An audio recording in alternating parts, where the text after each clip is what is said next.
visitamos uno de los museos más importantes del mundo, el Museo Británico de Londres. Nuestra gira empieza con el atrio delantero del museo. Su impresionante longitud y altura rescata la influencia de la cultura griega. Las figuras en la parte superior del atrio representan a la música, poesía y la danza. A estas diosas se las llamaba musas y a sus templos museos. El Museo Británico de Londres recibe 6 millones de visitantes cada año.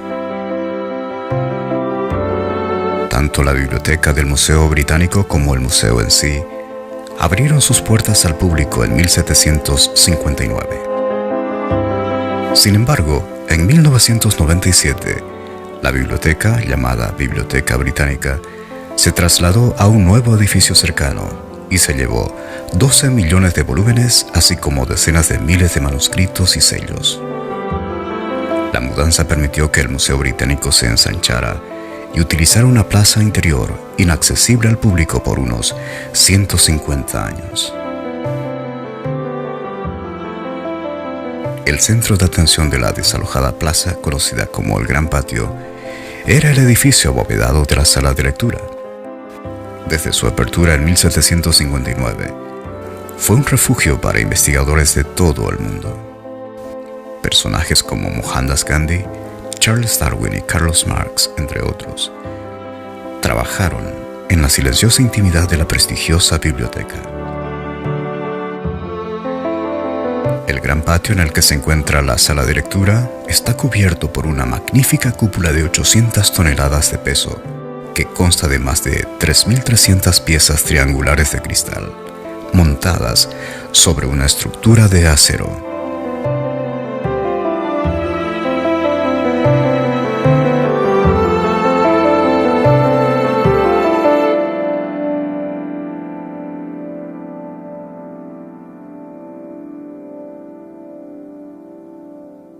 En la Galería de Escultura Egipcia se exhibe desde 1802 la piedra de Rosetta. Fue la clave para descifrar los intrigantes caracteres jeroglíficos. La piedra de Rosetta, de 72 centímetros de altura, quebrada en sus 3 esquinas, es una piedra con resonancia metálica de basalto negro, con una inscripción bilingüe, griego y egipcio, de un decreto del faraón Ptolomeo V.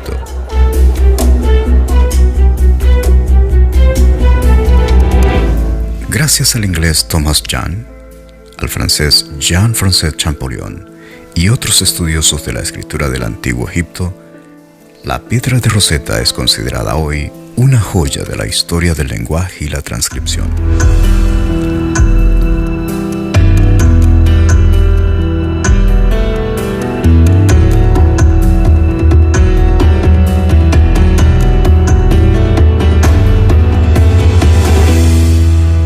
Fue la llave para descifrar los jeroglíficos del Antiguo Egipto. Lleva el sello del lenguaje de los dioses, que consta de más de 1.400 caracteres jeroglíficos, y abajo de estos aparece la forma demótica, la escritura de la gente común. La última franja en la parte inferior contiene la traducción griega.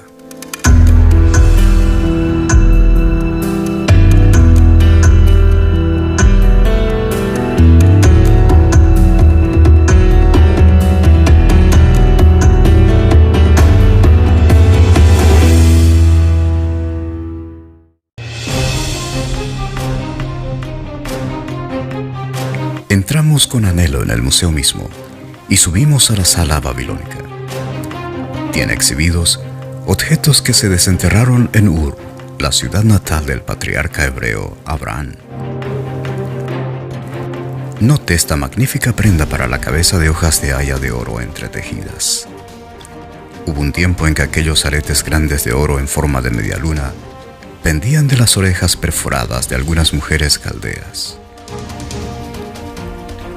Se siente placer al ver collares hermosos como estos, hechos de lápiz lazuli, y hasta conchas que contienen cosméticos para los ojos.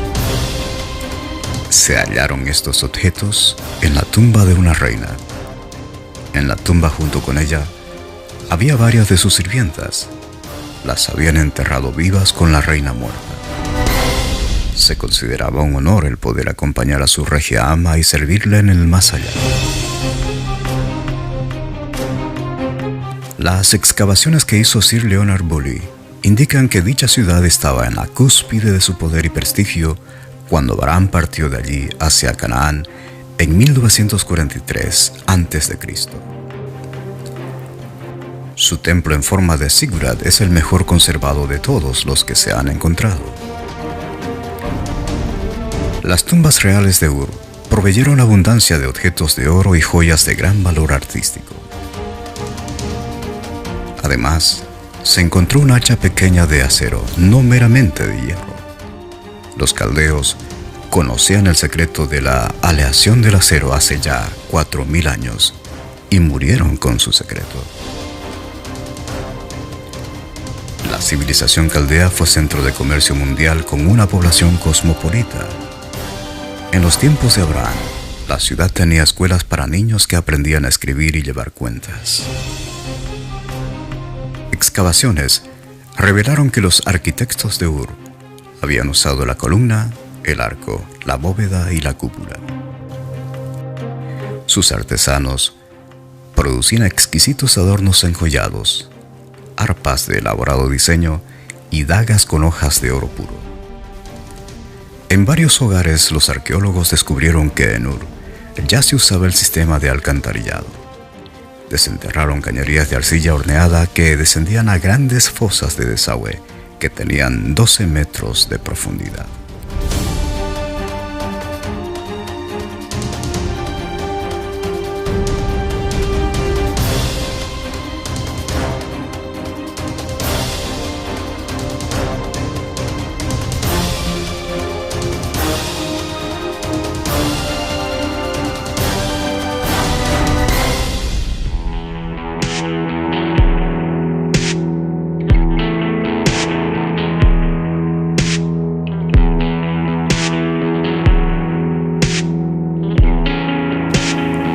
En tiempos de José, hijo de Jacob, el faraón Sesostris III hizo a José primer ministro de Egipto.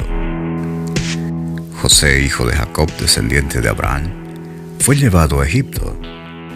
Cuando el faraón mandó llamar a José para que le interpretara sus sueños, José se afeitó la barba antes de presentarse. Al afeitarse, puede que haya usado hojas de afeitar de cobre que se asemejaban a pequeñas cabezas de hachas.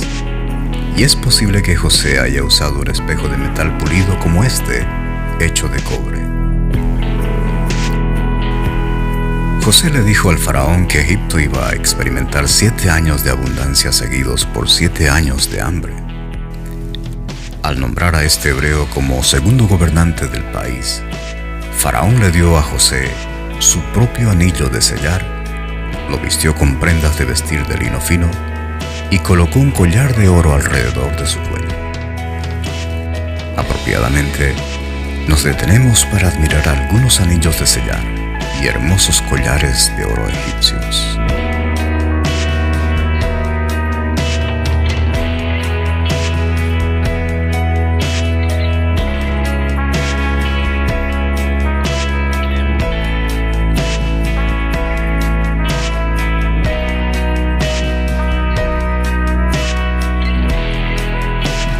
Cuando murió Jacob, José mandó llamar a sus siervos, los médicos, que embalsamaran a su padre. La exhibición incluye una buena cantidad de personas embalsamadas. Estas momias realmente son dignas de ver. Durante el procedimiento de embalsamar, se usaba un gancho de hierro largo para remover parte del cerebro por la nariz, y el resto se destruía por medio de drogas. Se sacaban los riñones, hígado, intestinos y pulmones. Se enjuagaban en vino de palma y luego se colocaban en 4 canopes.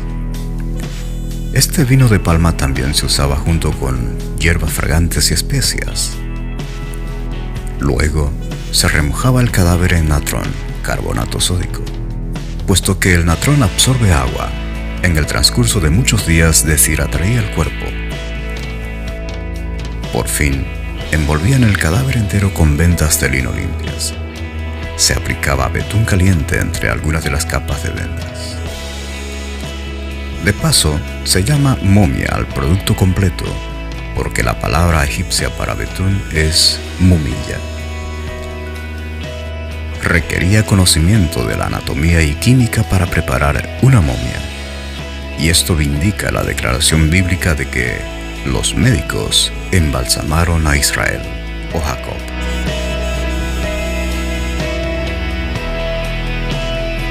Los egipcios creían que el alma humana era inmortal y su actividad de embalsamar estaba asociada con esa idea.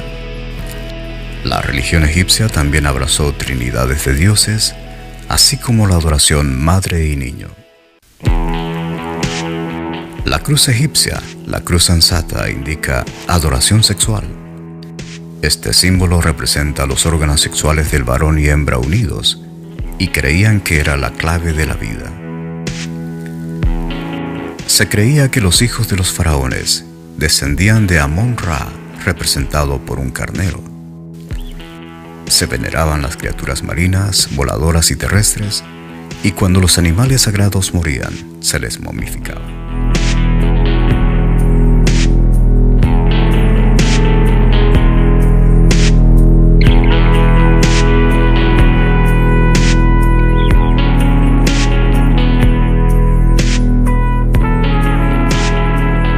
Durante el tiempo en que los israelitas estuvieron esclavizados en Egipto, se les obligó a hacer ladrillos que contenían paja. De modo que es muy interesante ver la clase de ladrillos que tuvieron que hacer. En el Museo Británico se exhibe un ladrillo con la inscripción de Ramsés II.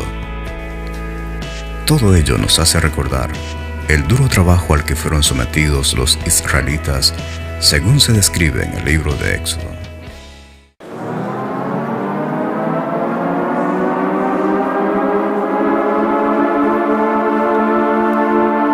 Los asirios eran un pueblo violento y belicoso. Este pueblo fuerte se representó a sí mismo con cejas y barbas tupidas. La reputación y crueldad de los asirios no tiene paralelo. Las decoraciones de sus palacios los pintan saqueando, quemando y destruyendo en un país tras otro. En 1843, el agente consular Paul Émile Botta hizo excavaciones en Jorsabad y descubrió el palacio de Sargón, el rey de Asiria. Los arqueólogos desenterraron su palacio de 200 habitaciones, así como un fantástico tesoro de inscripciones y otros objetos. Entre estos están los Anales de Sargón, que describe sus victorias desde el punto de vista asirio. Desde mediados del siglo XIX, Sargón ha sido uno de los reyes asirios mejor conocidos. Austin Henry Layard descubrió el palacio de Sennacherib en Nínive, Jorsabad, importante ciudad asiria cercana a la actual Mosul en Irak. Sus restos arqueológicos fueron dinamitados por el Estado Islámico en los primeros meses del 2015, haciéndola desaparecer. Austin Henry Layard investigó 71 habitaciones del palacio de Sennacherib. Una profusión de escenas de batallas, victorias y ceremonias religiosas lo decoraban.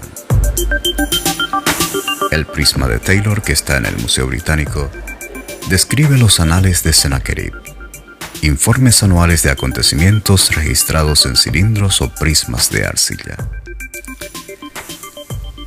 La conquista de Laquis, una ciudad fortificada cercana a Jerusalén, está en especial exposición. Coincide con el acontecimiento histórico que se relata en la Biblia. En el año 14 del rey Ezequías, Sennacherib, el rey de Asiria, subió contra todas las ciudades fortificadas de Judá y procedió a apoderarse de ellas. Por supuesto, algunos detalles de la escritura de Sennacherib no coinciden con la Biblia. En el libro Treasure from the Bible Times, el arqueólogo Alan Miller llega a la siguiente conclusión: no hay razón para dudar del informe bíblico. Se entiende que Sennacherib no dejara constancia de sus derrotas para que lo leyeran sus sucesores. En su famoso obelisco negro hallado en Rub Kala y exhibido en la entrada de la sección asiria, hay un relieve que muestra al rey Jehú de Israel pagando tributo mediante un emisario al rey asirio Salmanasar III. Algunos comentaristas opinan que esta es la primera representación pictórica de israelitas que se conoce, aunque la figura puede que no sea una representación exacta de un israelita, pues estas naciones representaban a sus enemigos con apariencia indeseable, tal como hoy dibujos o grabados representan a las personas de una nación enemiga débiles, grotescas u odiosas. Asiria llegó a su fin cuando los babilonios y los medos desataron enconada venganza sobre la capital asiria. Las crónicas de Babilonia informan: se llevaron el gran despojo de la ciudad y del templo y convirtieron la ciudad en un montículo de ruinas.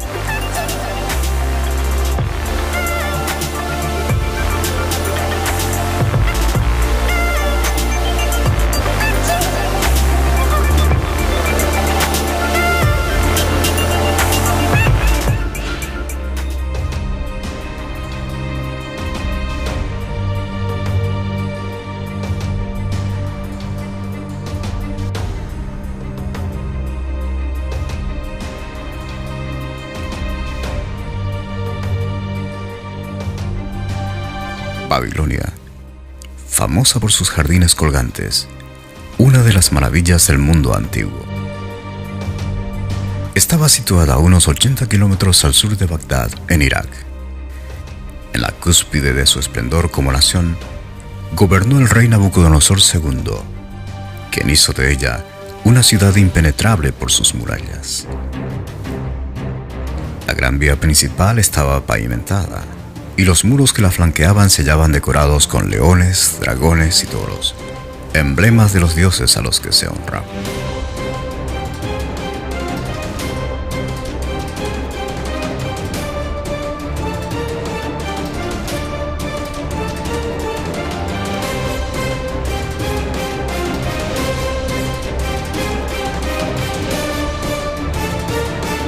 Laquis fue una de las últimas fortalezas de Judá que resistió al rey Nabucodonosor de Babilonia y fue reducida a un montón de ruinas quemadas durante el periodo de 609 a 607 a.C. Laquis estaba situada a unos 44 kilómetros al oeste de Jerusalén. Durante una excavación se hallaron 18 fragmentos de cerámica con escritura inscrita en caracteres hebreos antiguos. Ahora se da el nombre de Cartas de Laquis a esta colección de fragmentos cerámicos y reflejan el apremio en tiempos de guerra. Parecen cartas escritas desde avanzadas restantes de tropas judías a Yaos, un comandante militar en Laquis.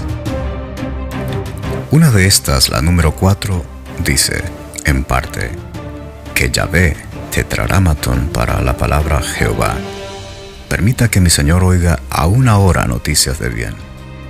Estamos esperando las señales de fuego de Laquis, de acuerdo con todas las señales que mi señor dé, porque no vemos a ASK. Otra carta, la número 3, comienza como sigue: que Yahvé, es decir, Jehová, haga que mi señor oiga noticias de paz. En esos tiempos era común usar el nombre personal del Dios Todopoderoso, Jehová.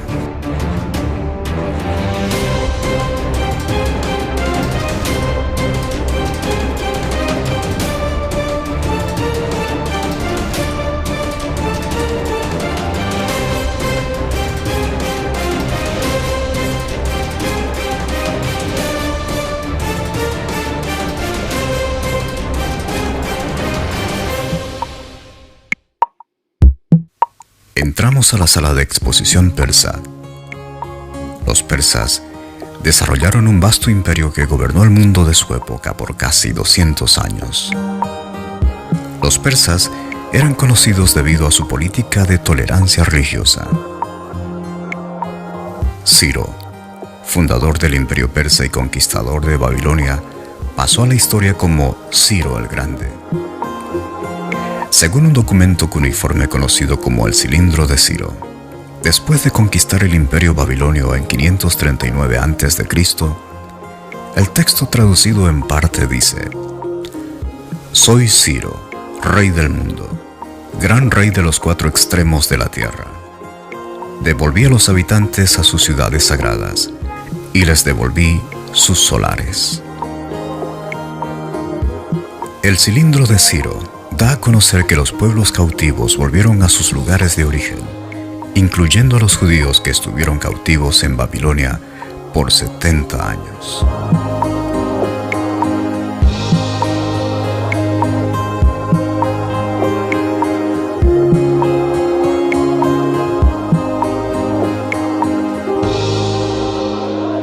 Otro fragmento de una tablilla de arcilla de 14 centímetros narra los acontecimientos de Nabonido, el último monarca supremo de Babilonia, y la caída de esta ante las tropas de Ciro, que la conquistaron en una sola noche. Los hombres del ejército de Ciro, siguiendo una brillante estrategia de ingeniería, desviaron el caudaloso río Éufrates que cruzaba la ciudad de Babilonia. Los persas avanzaron por el lecho del río y tomaron la ciudad por sorpresa. Capturaron el palacio y dieron muerte a Belsasar, hijo de Nabonido. Todo había terminado, un acontecimiento que señalaba el fin de siglos de supremacía semita.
En el siglo IV a.C., el mundo llegó a conocerlo como Alejandro Magno.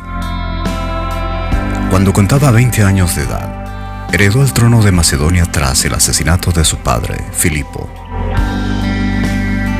Alejandro se lanzó a una campaña de conquistas con un ejército pequeño pero eficiente de 30.000 soldados de infantería y 5.000 de caballería.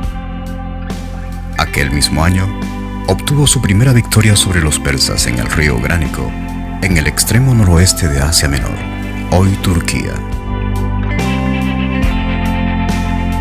En una década, Alejandro había subyugado a los persas y había avanzado hacia el este hasta el mismo río Indo en la actual Pakistán, y se enfrentó contra guerreros montados sobre elefantes en la India. Pero el joven rey perdió su batalla final mientras se hallaba en Babilonia. A la edad de 32 años y 8 meses, sucumbió al peor de los enemigos, la muerte.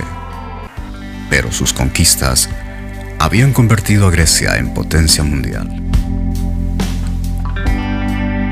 Tras la muerte de Alejandro, 4 de sus generales acabaron sucediéndole en las distintas secciones de su imperio.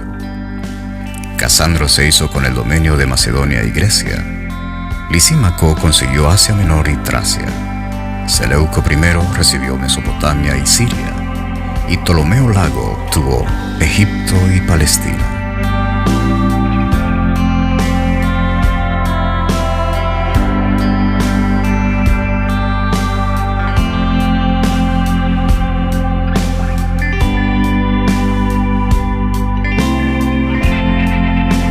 La dinastía tolemaica fue la más duradera. Ptolomeo I se convirtió en el primero de los reyes o faraones macedonios de Egipto. Hizo de Alejandría la capital y emprendió un programa de expansión urbanística en la que se destaca la renombrada Biblioteca de Alejandría, cuna de la enseñanza que albergaba 1 millón de pergaminos. El gran imperio de Alejandro llegó a su fin 30 años antes de Cristo, cuando Roma le arrebató el puesto de potencia mundial dominante.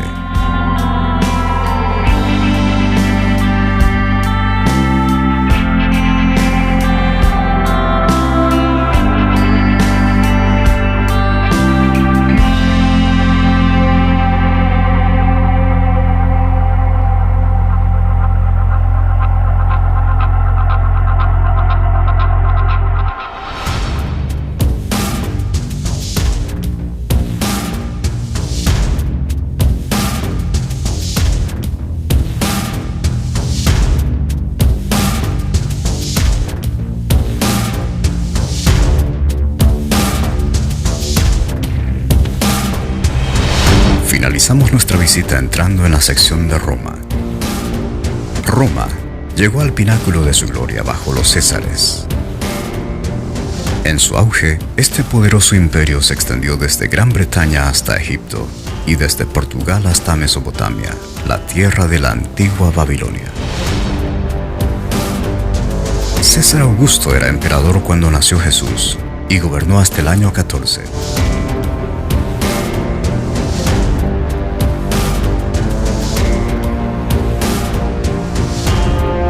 Tiberio, sucesor de Augusto, gobernó desde el año 14 hasta el año 37. Fue durante la gobernación de este emperador que Jesús ejecutó sus milagros y enseñanzas.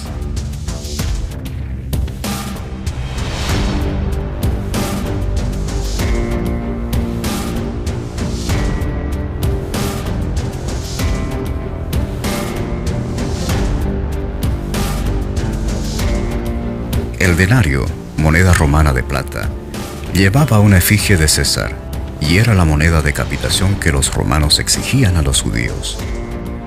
Los trabajadores agrícolas normalmente recibían un denario por un día de trabajo de 12 horas. Claudio, quien gobernó desde el año 41 al 54, echó de Roma a los judíos. Murió envenenado por su esposa y el joven hijo de ella, Nerón, ascendió al trono. Un gran fuego barrió por Roma en julio del año 64 y destruyó casi la cuarta parte de la ciudad. Nerón, para alejar de sí las sospechas, culpó del fuego a los cristianos, quienes fueron desgarrados por perros y condenados a las llamas para servir como iluminación nocturna. Pablo, quien había viajado de Jerusalén hasta Roma y quizás hasta España, fue encarcelado y probablemente Nerón le dio muerte alrededor del año 66. El emperador Vespasiano gobernó desde el año 69 hasta el año 79, periodo en el que Jerusalén fue destruida por los romanos al mando del general Tito en el año 70 después de Cristo.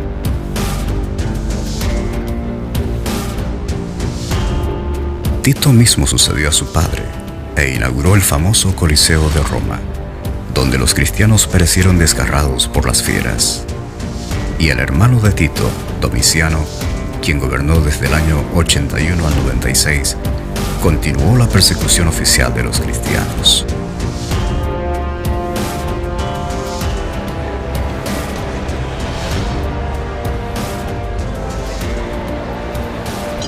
Ciertamente, visitar el Museo Británico es interesante porque andamos por la historia y corroboramos personalmente los acontecimientos que sucedieron hace miles de años.